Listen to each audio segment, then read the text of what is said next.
Перебои с поставками топлива в Абхазию наблюдаются ежегодно в туристический сезон. Уже несколько дней на некоторых заправках нет бензина, в частности на ЗЭС-компании «Азит» и заправках государственного предприятия «Абхазтоп». По словам министра энергетики Батала Мушпа, завоз топлива в республику ожидается в ближайшее время. Мы рассчитываем, что дополнительный объем в 700 тонн, который должен зайти буквально несколько дней, и, может быть, завтра, позволит нам снять острый дефицит, который возник у некоторых участников топливного рынка. Также законтрактован еще дополнительный объем, в 2 раза превышающий ту цифру, которую я назвал ранее.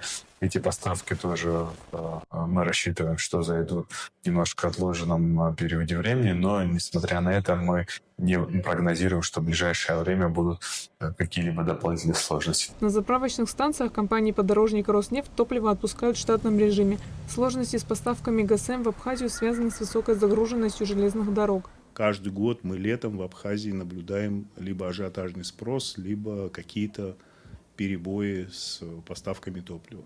Это, безусловно, вызвано тем, что очень загружен северокавказский сегмент российской железной дороги. И учитывая, что мы получаем все это топливо посредством железнодорожных поставок, не всегда вовремя приходит оплаченное и заказанное топливо.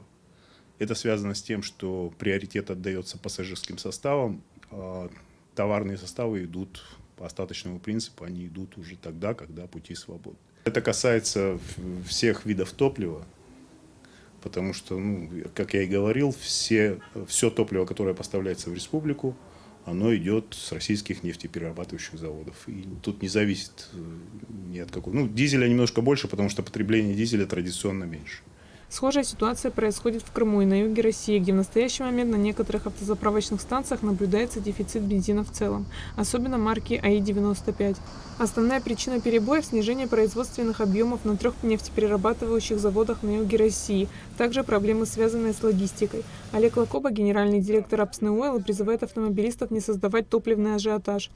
Я призвал бы не создавать ажиотажный спрос на топливо, не пытаться запастись впрок, так как по нашим данным топливо в пути почти у всех поставщиков. Со своей стороны хочу добавить, что правительство также делает все возможное для того, чтобы помочь нам быстрее получить закупленные объемы, быстрее их доставить, то есть мы в постоянном контакте находимся.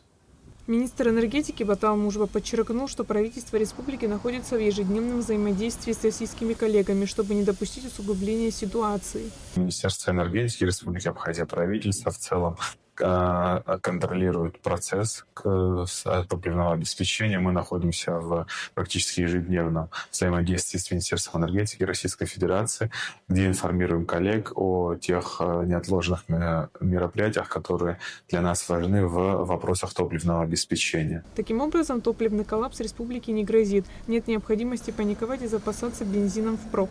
Аэлита Арутюнян, Ахрамичба, Абхазское телевидение.